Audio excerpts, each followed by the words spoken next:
નમસ્કાર મિત્રો, સ્વાગત છે તમારું HNGU સ્ટડી પોઈન્ટ યુટ્યુબ ચેનલના એક નવા વિડીયોમાં. મિત્રો, આજના આ વિડીયોની અંદર આપણે ફૂડ કોર્પોરેશન ઓફ ઇન્ડિયા દ્વારા ખૂબ જ મોટી ભરતીની જાહેરાત કરવામાં આવી છે એના વિશે વાત કરવાના છીએ. આ ભરતી છે એ ખૂબ જ મોટી છે, જેની અંદર 33,566 જગ્યાઓ ઉપર જે છે એ ભરતી કરવામાં આવનાર છે. તો જે ઉમેદવારો સરકારી નોકરી મેળવવાની તૈયારી કરતા હોય એ તમામ ઉમેદવારો માટે આ વિડીયો છે એ ખૂબ જ અગત્યનો સાબિત થશે. તો આ વિડીયોના અંત સુધી બનેલા રહેજો અને આ વિડીયોની અંદર હું તમને જે પણ ઇન્ફોર્મેશન આપું છું તેને ધ્યાનથી સમજી લેજો. તો હવે શરૂ કરીએ આજનો વિડીયો. તો તમે જોઈ શકો છો એ પ્રમાણે FCI recruitment 2024 33,566 vacancy announce for grade 2 and grade 3, એટલે કે ફૂડ કોર્પોરેશન ઓફ ઇન્ડિયા દ્વારા 33,566 જગ્યાઓ માટે વેકન્સી એટલે કે ભરતીની જાહેરાત કરી દેવામાં આવી છે. અને આની ભરતીનું કયું છે ગ્રેડ 2 અને 3, એટલે કે ક્લાસ 2 અને ક્લાસ 3ની આજે છે ભરતી કરવામાં આવનાર છે. તમે જોઈ શકો છો આ છે ફૂડ કોર્પોરેશન ઓફ ઇન્ડિયા, એનો આ લોગો છે અને એની આજે એ રિક્રુટમેન્ટ 2024 એની નોટિફિકેશન છે એ બહાર પાડવામાં આવેલી છે. તો તમે જોઈ શકો છો. આપણે આગળ જોઈએ તો એના વિશે અહીંયા ઇન્ફોર્મેશન આપવામાં આવેલી છે ફૂડ કોર્પોરેશન ઓફ ઇન્ડિયા વિશે.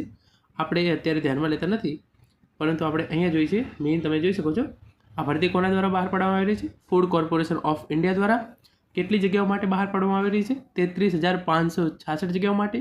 આ સરકારી નોકરી છે અને આની અંદર તમને પગાર કેટલો મળવાપાત્ર છે? 8,100 થી 29,950 રૂપિયા જેટલો પગાર છે એ તમને આની અંદર મળી શકે છે. અને આની અંદર જોબ લોકેશન ક્યાં હોઈ શકે છે? આખા ભારતની અંદર, એટલે કે આખા ભારતની અંદર ગમે ત્યાં તમને સરકારી નોકરી છે એનું પોસ્ટિંગ જો તમે સિલેક્શન થઈ જાય છે તમારું તો થઈ શકે છે. આપણે આગળ જોઈએ તો જે છે આ એક્ઝામ છે એના રિલેટેડ તમે જોઈ શકો છો. manages the country food supply management and conduct this exam to recruit candidates of various positions such as FCI manager, FCI assistant grade 3, FCI watchman and more. એટલે કે આ અલગ અલગ જગ્યાઓ છે એના માટે જે છે એ ફૂડ કોર્પોરેશન ઓફ ઇન્ડિયા દ્વારા આ ભરતી છે એ બહાર પાડવામાં આવેલી છે. આપણે આગળ જોઈએ તો ફૂડ કોર્પોરેશન ઓફ ઇન્ડિયા એની જે અગત્યની તારીખો છે એ તમે અહીંયા જોઈ લો. જે આની નોટિફિકેશન છે એ ડિસેમ્બર 2024ની અંદર રિલીઝ થશે.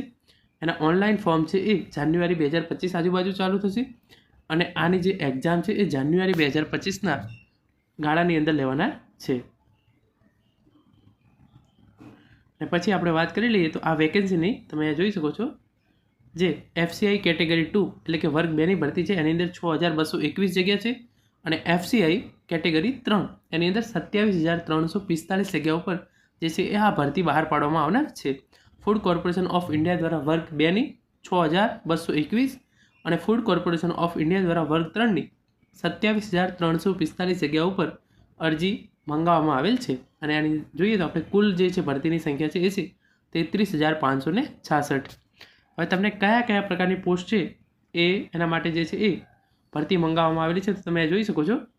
પહેલી છે manager general, manager deport, manager movement, account managers, manager technical, manager civil electrical mechanical engineer, assistant grade 3 general, assistant grade 3 technical, typist, stenographer અને વોચમેન. તો જે આ તમે જોઈ શકો છો અલગ અલગ પ્રકારના મેનેજર, પછી આસિસ્ટન્ટ ગ્રેડ 3 અને આસિસ્ટન્ટ ગ્રેડ 3 ટેકનિકલ અને જનરલ, પછી ટાઈપિસ્ટ, સ્ટેનોગ્રાફર અને વોચમેનની જે છે એ ભરતી બહાર પાડવામાં આવેલ છે. તમારે આની અંદર ઓનલાઈન કઈ રીતે કરવાનું છે? જે છે આમની ઓફિશિયલ વેબસાઇટ છે ફૂડ કોર્પોરેશન ઓફ ઇન્ડિયાની, એના પર જઈ અને તમે ઓનલાઈન અપ્લાય કરી શકો છો.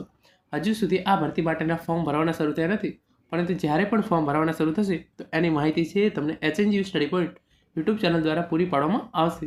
પરંતુ આ જગ્યા છે એ ખૂબ જ મોટી ભરતી છે, 33,566 જગ્યાઓ માટેની ભરતી છે. તો આની અંદર ઘણા બધા ઉમેદવારોને સરકારી નોકરી મેળવવાની તક છે. તો તમારે આની તૈયારી છે એ બહુ જ જોરશોરથી ચાલુ કરી દેવી જોઈએ. હવે આપણે જોઈએ કે તમારે આ ફોર્મ ભરવા માટે કેટલી ફી આપવાની રહેશે. તો તમે જોઈ શકો છો 800 રૂપિયા તમારે જે છે એ આ ફોર્મ ભરવા માટેની ફી આપવાની હોય છે. અહીંયા ડિટેલમાં લખ્યું છે એ પ્રમાણે OBC અને EWS અને જનરલ કેટેગરીના જે ઉમેદવારો છે એમના માટે 800 રૂપિયા ફી છે. SC, ST, PWD અને મહિલા ઉમેદવારો માટે કોઈપણ પ્રકારની ફી છે એ રાખવામાં આવેલી નથી. તમારે આની અંદર અપ્લાય કઈ રીતે કરવાનું છે? તો વેબસાઇટ પર જઈ તમારું રજિસ્ટ્રેશન કરાવી લેવાનું છે અને તમારો મોબાઈલ નંબર અને પાસવર્ડ નાખી અને પછી તમારે એ લોગિન કરી લેવાનું છે. પછી તમારી પર્સનલ ડિટેલ્સ, તમારી શૈક્ષણિક લાયકાત, તમારી કોઈ વર્ક એક્સપિરિયન્સ હોય, પછી તમારા ડોક્યુમેન્ટ અપલોડ કરવાના હોય છે અને પછી તમારી જે ફી હોય છે એ ફી ભરવાની છે. અને પછી તમારું જે છે એ તમે એપ્લિકેશન ફોર્મ જે ભર્યું હોય એની તમારે એક પ્રિન્ટ લઈ લેવાની હોય છે. આની અંદર કયા લોકો અપ્લાય કરી શકે છે? તો આની અંદર એજ લિમિટ છે. તમે જે મેનેજર કેટેગરી માટે અપ્લાય કરવા માગતા હોય તો તમારી એજ છે એ 28 વર્ષથી ઉપર ના આવવી જોઈએ, અને મેનેજર હિન્દી કેટેગરીની અંદર તમે અપ્લાય કરવા માગતા હોય તો તમારી ઉંમર છે એ 35 વર્ષથી વધારે હોવી જોઈએ નહીં. અને જો ઓબીસી કેટેગરીના ઉમેદવારો છે એમને 3 વર્ષની એજ રિલેક્સેશન આપવામાં આવે છે, એટલે કે એમને 3 વર્ષની ઉંમર મર્યાદામાં છૂટછાટ આપવામાં આવે છે. જે એસસી અને એસટી કેટેગરીના ઉમેદવારોને 5 વર્ષની. અહીંયા તમામ ડિટેલ્સ છે એ તમે અહીંયા જોઈ શકો છો. અને તમારી એજ્યુકેશન ક્વોલિફિકેશન શું છે એ પોસ્ટ મુજબ અલગ અલગ છે. મેનેજરની પોસ્ટ માટે તમારા જોડે શું હોવું જોઈએ? ગ્રેજ્યુએશન હોવું જોઈએ. જે તમે ડિટેલ્સ છે તમે અહીંયા વાંચતા જજો. મેનેજર ટેકનિકલ છે એના માટે બીએસસી ઇન એગ્રીકલ્ચર હોવું જોઈએ, અથવા તો બીટેક ડિગ્રી હોવી જોઈએ તમારા જોડે, BTech degree in food science. Manager civil engineer માટે તમારે સિવિલ એન્જિનિયરિંગની ડિગ્રી હોવી જોઈએ. મેનેજર ઇલેક્ટ્રિકલ માટે તમારે ડિગ્રી ઇન ઇલેક્ટ્રિકલ એન્જિનિયરિંગ હોવી જોઈએ. પછી જનરલ મેનેજમેન્ટ માટે તમારા જોડે કોઈ પણ પ્રકારની યુનિવર્સિટીમાંથી ગ્રેજ્યુએશન તમે કરેલું હોવું જોઈએ 60% માર્ક્સ સાથે. મેનેજરની જે હિન્દીની પોસ્ટ છે, એટલે કે હિન્દી ભાષાની આ પોસ્ટ છે એની અંદર તમારા જોડે માસ્ટર ડિગ્રી હોવી જોઈએ હિન્દી ભાષાની અંદર. અને પછી આપણે મેનેજર જે અકાઉન્ટન્ટ્સ છે એની અંદર તમે ચાર્ટર્ડ અકાઉન્ટન્ટ હોવો જોઈએ, અથવા તો તમે પોસ્ટ ગ્રેજ્યુએશન કરેલું હોવું જોઈએ MBA ફાઇનાન્સની અંદર. અને મેનેજર જે મૂવમેન્ટ છે એના માટે જે છે એ તમે સ્નાતક કરેલું હોવું જોઈએ, અને તમારે 60% આવેલા હોવા જોઈએ.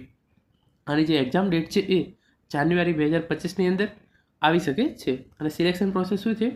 3 રીતે સિલેક્શન થાય છે. પહેલાં તમારું જે કમ્પ્યુટર દ્વારા ટેસ્ટ લેવામાં આવશે, પછી ઇન્ટરવ્યૂ, અને પછી છેલ્લે તમારું ડોક્યુમેન્ટ વેરિફિકેશન છે એ થતું હોય છે. અને આની સિલેક્શન પ્રોસેસ એકદમ સિમ્પલ છે. પહેલાં તમારું કમ્પ્યુટર બેઝ જે છે એ ટેસ્ટ લેવામાં આવશે, પછી તમારું ઇન્ટરવ્યૂ, અને છેલ્લે તમારું ડોક્યુમેન્ટ વેરિફિકેશન છે એ કરવામાં આવી શકે છે. આના માટે જે છે એ સિલેબસ ને એ તમામ ડિટેલ છે એ તમે આ વેબસાઇટની લિંક છે એ હું તમને નીચે ડિસ્ક્રિપ્શનની અંદર આપી દઈશ. તમે આ વેબસાઇટ પર જઈ અને ડિટેલની અંદર જોઈ શકો છો.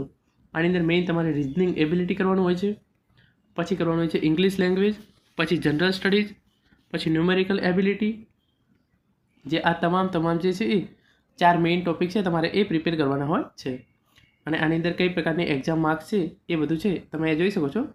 જે આ 100 માર્ક્સનું પેપર આવે છે એની અંદર ન્યુમેરિકલ એપ્ટિટ્યૂડના 25 પ્રશ્નો આવશે અને એના 25 માર્ક્સ રહેશે. એના માટે તમને 15 મિનિટ છે એ આપવામાં આવશે. ઇંગ્લિશ લેંગ્વેજના 25 પ્રશ્નો આવશે અને એના માર્ક્સ રહેશે 25. એના માટે તમને 15 મિનિટ છે એ આપવામાં આવશે. અને રિઝનિંગ એબિલિટીના 25 માર્ક્સ, 25 ક્વેશ્ચન અને 15 મિનિટ આપવામાં આવશે. જનરલ સ્ટડીના 25 ક્વેશ્ચન, 25 માર્ક્સ, અને એના માટે તમને 15 મિનિટનો ટાઈમ છે એ આપવામાં આવશે. તો આમ 100 પ્રશ્નો આવશે, 100 માર્ક્સ, અને કુલ તમને 60 મિનિટનો ટાઈમ છે એ જે પહેલું પેપર લેવામાં આવશે કમ્પ્યુટર બેઝ ટેસ્ટ એની અંદર આપવામાં આવશે. પછી તમારું ઇન્ટરવ્યૂ થશે, અને પછી ફાઇનલી તમારું જો ઇન્ટરવ્યૂ અને આ ટેસ્ટ બંને પાસ થઈ જાવ તો તમારું જે છે એ ફાઇનલી ડોક્યુમેન્ટ વેરિફિકેશન થશે, અને તમે ફૂડ કોર્પોરેશન ઓફ ઇન્ડિયા દ્વારા જે છે આ ભરતી બહાર પાડવામાં આવી છે એની અંદર તમે જોઈન થઈ શકો છો. હવે આપણે જોઈ લઈએ કે આની અંદર સેલરી કઈ રીતે મળે છે. તો જે જુનિયર એન્જિનિયર છે એમની સેલરી છે 26,673. આ તમામ સેલરી છે એ તમે પોઝ કરી અને રીડ કરી શકો છો. પછી જે ટાઈપિસ્ટ એમની સેલરી છે 20-22 હજાર આજુબાજુ તમે જોઈ શકો છો. આ રીતે જે છે એ તમે તમારી જે છે એ આ ખૂબ જ મોટી જગ્યા છે એના પર આ ભરતી છે એ ફૂડ કોર્પોરેશન ઓફ ઇન્ડિયા દ્વારા બહાર પાડવામાં આવેલી છે. મિત્રો, આ હતો આજનો વિડીયો જેની અંદર આપણે ફૂડ કોર્પોરેશન ઓફ ઇન્ડિયા દ્વારા 33,500 કરતાં પણ વધારે જગ્યાઓ પર જે ભરતી બહાર પાડવામાં આવી છે એના વિશે વાત કરી છે. Thank you so much for watching.